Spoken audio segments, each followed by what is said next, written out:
I knew when I started sharing my work online, I was opening myself up to the public. And the public, well, it has opinions.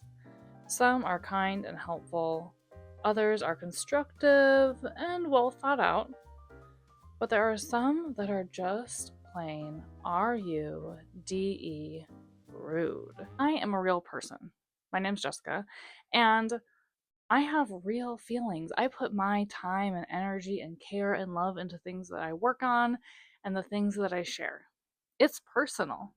I'm not claiming to be the best artist or the best content creator, obviously, but I am committed to getting better at my craft little by little, day by day, year by year. And as those days compound, those years compound, I'm hoping to increase my skill level, my ability level, my speaking level, all of those things editing, posting, painting, drawing.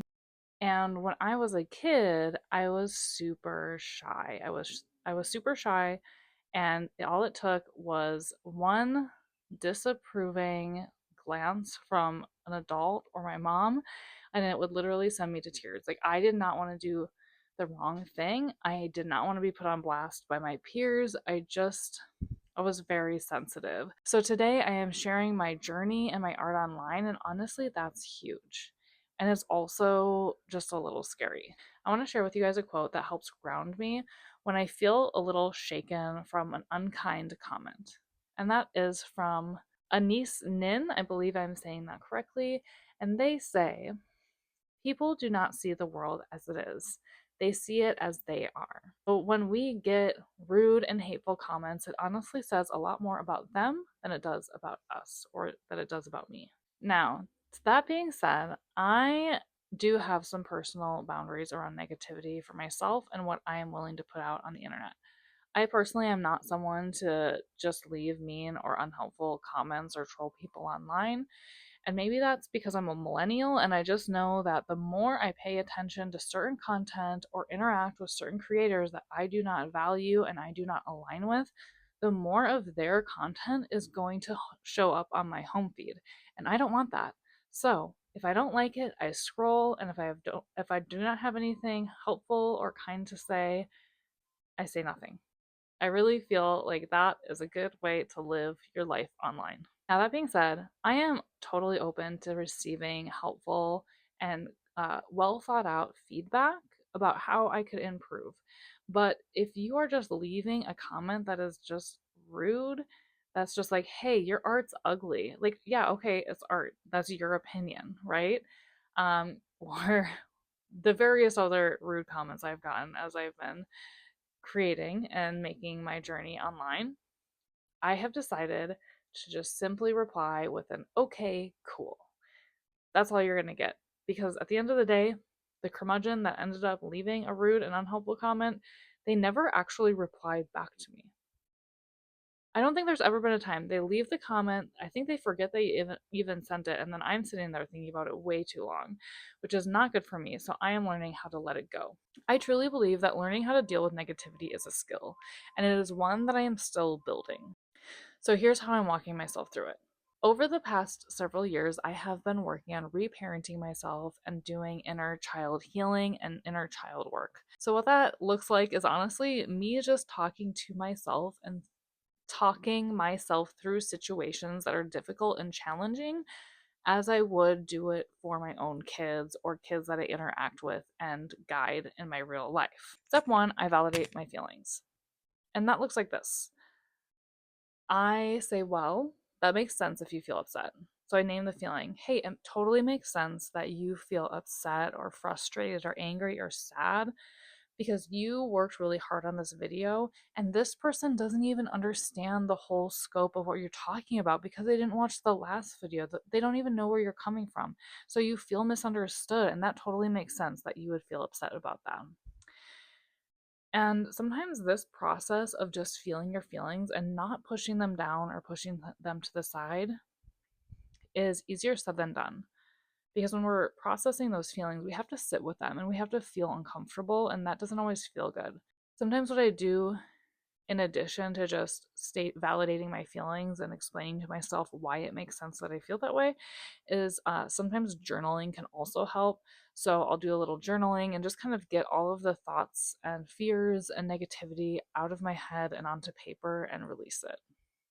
Step two is I ask myself, is it true?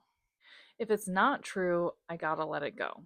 And obviously, this step needs to, and this is hard, this step needs to happen after you process your feelings. Okay. So once you are feeling better, you can ask yourself, hey, is this true? Because at the end of the day, my opinion of me and my opinion of my work is what truly matters. And honestly, no one has ever been universally liked that makes a big impact. Or not even an impact. Like, if there is someone that is a super good basketball player and there's a huge group of people that like that basketball player, there's still going to be a group of people saying that they suck. Even if it doesn't match up with the statistics and like the cold, hard facts, there's still going to be people that are like, no, I don't like them. They suck. You know what I mean? So, not everyone's going to like you. Sometimes having some haters is a sign that you are doing the right thing. Because when you're building a brand and you are sharing your artwork, you don't want to be like water. You don't want to try to cast a wide net where everyone's going to like you. You're going to want to have people that don't like your work and don't align with you and don't see eye to eye with you. Because then when you're building that community, it's a stronger connection because we are all sharing the same values. Step three, I reconnect with my why. Why did I start this journey? Why did I start a journey of creating artwork and sharing it online? And that is simply to inspire more people to access and tap into their own authentic self expression, because this self expression has saved my life. My ability to create beautiful works of art saved my life. It brought joy, beauty, and wonder back into a world that was beginning to feel stale and stagnant and just kind of dull.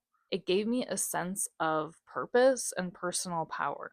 And that's something that I want to help others harness and create in their own lives as well.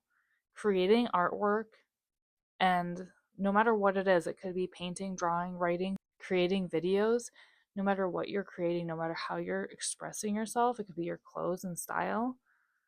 That is what makes the world a more beautiful place.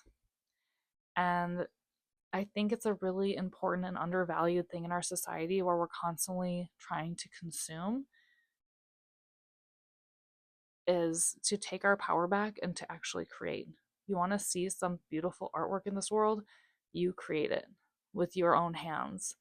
Gives us that sense of accomplishment and contribution. Honestly, it can be really easy to hyperfixate on negative comments. Our brain often remembers more painful memories, and they stick out in our memory more consistently and persistently than the positive ones. It's all part of that human evolution. We had to learn how to not get hurt. We had to learn how to survive. And sometimes that comes through learning, going through painful experiences. But what's super important is once I have processed my feelings and I'm able to reset, the best thing I can do to reset is also remember all of the beautiful and wonderful comments that people like you leave in my videos. People that I actually do have an impact and connection with, because you guys are way more important than the couple of curmudgeons that want to leave rude and unhelpful comments. So it's you guys that keep me going, and the people that I hope to inspire, and the lives I hope to touch in the future as well.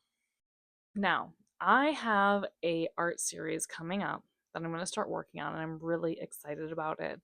And it is definitely not going to be for everyone. I already know that it's going to be polarizing, and some people are absolutely going to hate it. But it's bold, it's relatable, and I just think that there's going to be a big group of people that really resonate with it and find it both funny and humorous, but also just totally relatable. And honestly, I'm excited for it. So if you're here for the ride, make sure you subscribe because this summer is going to be wild. And please, please keep creating. Don't let the haters stop you because the world needs our art.